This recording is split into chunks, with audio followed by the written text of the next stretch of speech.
All right, so today we're diving into like a fascinating world, one that a lot of us interact with but don't really think about too much, like Mm. the behind the scenes story of how this one WordPress theme kind of just like exploded in popularity. Yeah, it's a wild ride, right? This is Yeah. one of the stories that kind of captures the whole entrepreneurial spirit, especially in like the ever-changing world of tech. Yeah. And it all starts with just one guy, Mohammed Harris, working as a freelancer, like Yeah. back in Pakistan. And that's something I think a lot of people listening can probably relate to, like that whole hustle of building your portfolio, taking on projects, figuring it out as you go. And actually, the article we're looking at today even mentions him finding gigs on Elance, which later, turned into Upwork. So he's out there honing his skills, building websites, and then like a lot of entrepreneurs, he stumbles upon this problem that needs a solution. And that's often where the magic happens, right? What was this particular problem that caught his eye? So it's like the early 2010s, WordPress is gaining traction, but finding a theme, a good theme, one that was both powerful but easy to use was a pain point. It was like a real struggle for a lot of users. Right, right, totally. So Harris, he sees this gap, this opportunity to bridge the gap and kind of like empower people to create these awesome websites without needing to be, coding wizards. It's such a classic example of like identifying a need in the market and then actually creating the solution. Mhm. But we know, right? It's one thing to have the idea, it's another to actually bring it to life. Exactly. So, how did he make it happen? Well, like a lot of these stories go, it kind of starts with a fateful meeting. Mm. He connects with this other developer, Luke Beck, and they shared this passion, this vision for user-friendly design. Makes sense. Two heads are better than one, especially when you're trying to build something big. For sure. So they team up, they pour their energy into creating what would eventually become Avada. And their whole mission, to build a WordPress theme so intuitive, so well designed, that anyone, literally anyone, could use it to create something beautiful and professional. Ambitious. I like it. And speaking of ambitious, they didn't just like quietly release this thing in some random corner of the internet, did they? No way, they went big, straight to a platform with a huge built-in audience, Theme Forest. Smart move. It was 2012 when Avada hit the marketplace, and honestly, things kind of blew up from there. Get this. In their first year, they made over $1 million in sales. $1 million Yeah. in 1 year. For a WordPress theme, that's insane. It really is, and it shows they understood not just the tech side, but the whole user experience as well. Oh, yeah. The article we're looking at, it actually highlights how committed Harris was to writing clean, efficient code, which, for developers, that's a big deal. Huge. Clean code makes everything smoother, more reliable. It's the foundation for a great user experience.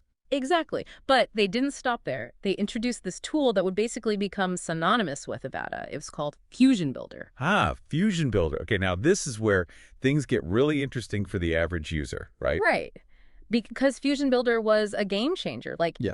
it allowed for drag and drop page building. You didn't have to know code to create a stunning website. It's like suddenly web design became accessible to everyone. Exactly. You could just drag, drop, customize. It was huge at the time. Revolutionary, yeah. And Well- that ease of use, that accessibility, that's a big reason why Avada took off the way it did. It wasn't just a tool for the tech savvy, it was a tool for everyone. But as with any successful product, especially in the tech world, competition, it's inevitable. Oh, absolutely. And this is where we see how Avada managed to stay relevant, to become more than just a flash in the pan. Yeah, because it would have been so easy to just like ride that initial wave of success, right? But they did something crucial for long-term success. What did they do? They really, really focused on their users. Like, they made listening to feedback a core part of their whole process. Oh, interesting. So not just like sending out a survey once a year and calling it a day. Exactly. They were like actively gathering feedback, constantly looking at trends, really analyzing that data, and then they actually used that to decide what they would work on next. That's smart. They let the users drive the development, essentially. Pretty much. And it seemed to work because even when those big competitors like Elementor and Divi popped up, Avada was able to roll with the punches. Yeah, those are like heavy hitters in the WordPress theme world. Each one has its own, strengths, its own thing going on. So how did Avada handle that new competition? They could have panicked, right? But instead, they just got even better at what they were already doing.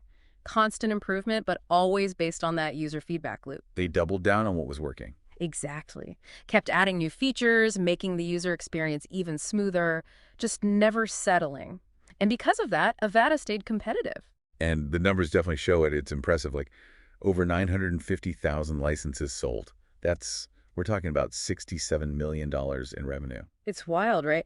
At one point, someone estimated that Avada was powering something like 2% of all the active WordPress websites on the entire internet. Wow. 2%, that doesn't sound like much, but like when you think about how many WordPress sites there are, It's huge. that is a ton of websites. And it's not just about the numbers either. It's about the community they built. People love this thing.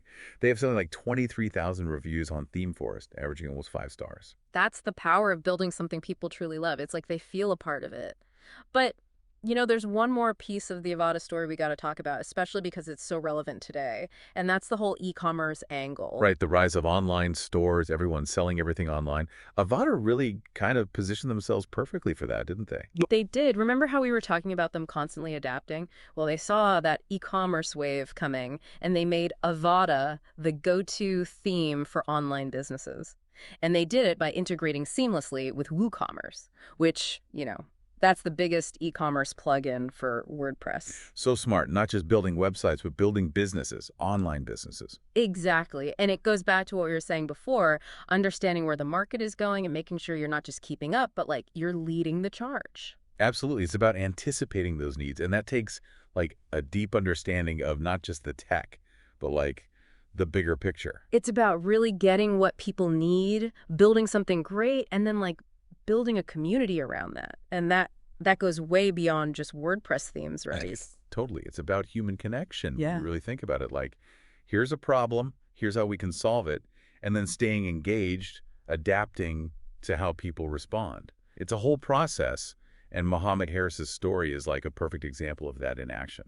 Yeah, and don't forget the perseverance part. The tech world is like relentlessly competitive. If you're not moving forward, you're falling behind. So being able to adapt, to keep going, even when things change, that's huge. For sure, Harris and his team, they didn't just kick back after that first big win.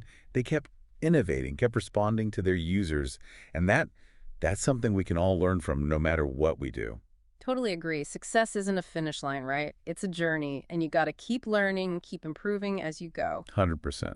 So as we kind of wrap up this deep dive into Avada, into WordPress, into this whole world of online creation, I want to leave everyone with a bit of a thought. I like where this is going. What's the Avada in your world? Like, what's that tool, that product, that thing that seems kind of simple on the surface, but has had this huge impact? Yeah, and more importantly, what can we learn from it? Because a lot of times when you dig into these success stories, there are these like hidden lessons, right? About innovation, about perseverance, about really understanding what people need and how to serve them. And that's what we're all about here on The Deep Dive. Thanks for exploring with us, and until next time, keep asking those questions.